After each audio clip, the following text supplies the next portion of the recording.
Hello everyone, Professor Oleander again. I'm going to do another little tutorial here.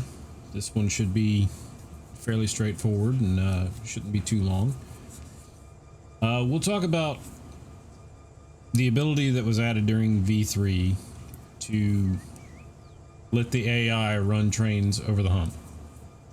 And to do so is relatively straightforward. All you need to do is have a pair of locomotives or a locomotive with the word hump in them.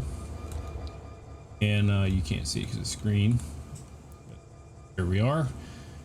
This all it has to do is just say hump somewhere in it, usually by itself. I went ahead and tagged both of these just in case.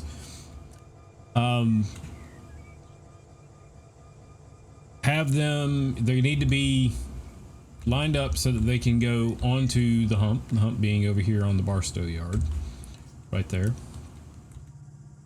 Is lined straight. There's a string of cars that I put behind it. They are tagged with various things. This one's for BAK. There's one for PAS and STO, and there's an LA one. If you're curious about which ones you can use, you can go into Control F6 and that will bring up your hump controller. Disable it right now just so I can scroll through it and change anything if I want.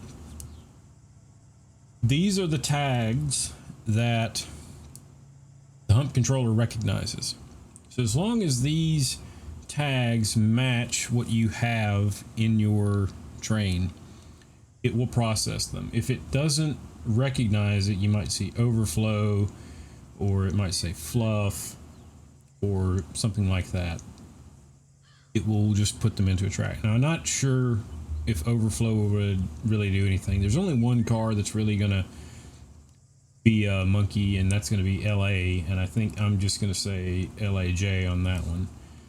But in order for this to work, we want to go ahead and just make sure the hump controller is enabled. And I'm going to go over here and change this tag. Call this one LAJ. That one's updated. I already have control of this engine. It's running and ready to go. Go ahead and tie it on to this cut of cars here.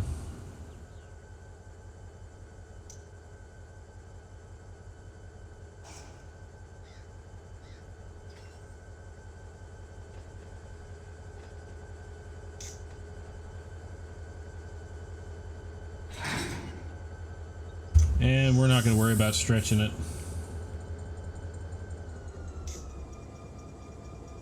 Okay. We're not going to worry about stretching. We're not going to worry about the air hoses. Closed. Open. Really doesn't matter. What we want to do is we want to make sure that the train line's been bled. So we want to click on our train here, and I know I saw it earlier. Oh, I think it's actually on the cars. So we would just lead the brakes. You could go one by one and do it, or you can just hit Control F7 and that'll say railcar brakes in train bled. What that does is that just means that all the air is off the cars. It actually goes in and it disconnects your air hoses for you. It doesn't really need to do that, but what that does is that prevents the train from going into emergency whenever when we run the cars over. And that is pretty much it. All I need to do now is just go up here, tell this AI recrew, and you see there that it says it's been recrewed by AI for humping. And they will, sounds like he's already put it into reverse. They're backing up. This yellow marker right here indicates the highest point of the hump. So what would normally happen is he'd have this little shack right here, and there'd be a guy, and that was his whole purpose in life, was he would walk back and forth here. He'd pull the cut lever and he'd turn around and he'd walk back, go to the next car, walk with it a little bit, get it where there was slack in the coupler, pull the cut lever, and then he'd walk back, and then he'd do it again. He'd do it all day long. There used to be some videos on YouTube of guys actually doing that. It is a mindless job, but it was an important one. Now some places have got like automatic pin pullers. If there is even, you know, a yard there that you can do that in, because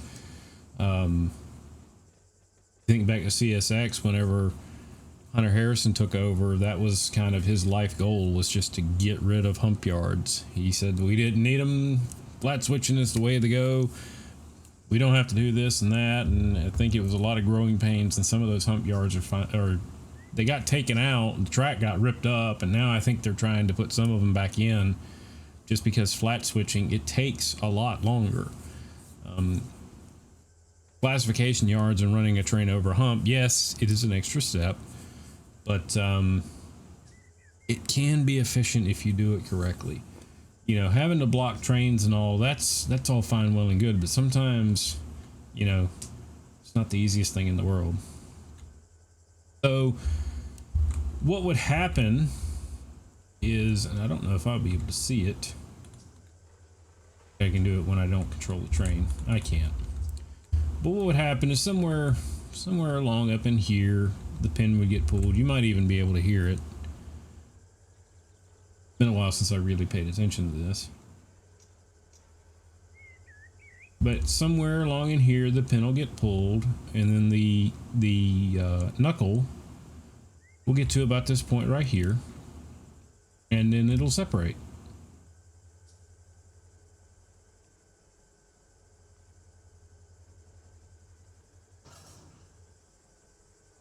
That actually might, it sounded like slack, but that may have been the pin getting pulled.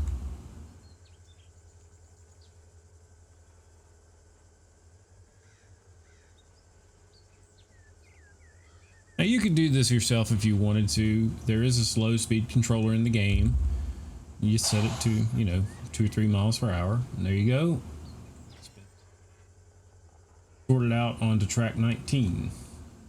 You go down here, down through this set of retarders, which are these little rails here, physically push up against the wheel, and they slow the car down somewhere around 1 mile an hour, 2 mile an hour.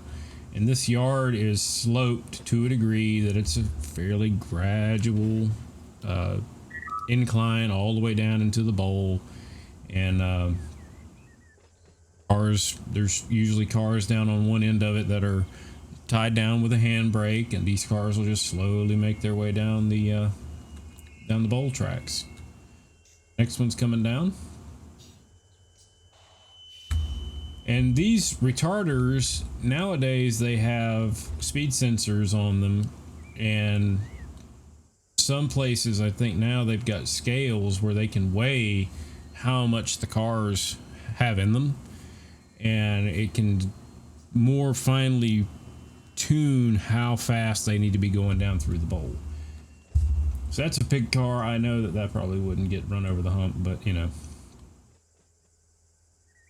it's just, I just picked these cars at random, really. And you see they just very slowly make their way down to the other end. And then this last set here, these are both tagged for Bakersfield, and they're going to go at the same time.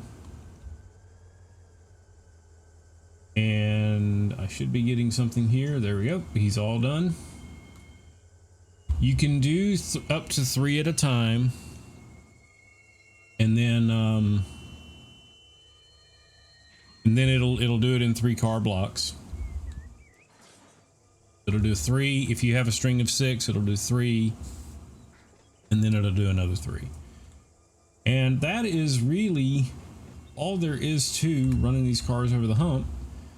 And then once they're all done and they're down here and you secure the hump yard, you would come in from the other end. Usually a lot of guys will call them trim engines. And you'd reach in there and you'd grab these trains, and then you'd set them over here onto the departure yard. You'd build them up, and then you'd send them back out. And that is the extent of working the hump yard with the AI. And that is all there is to it. So if you have any more questions that you would like to get answered, or anything that you would like to see how it's done in the game, put it in the comments and I will work on it. And until then, I will see you next time.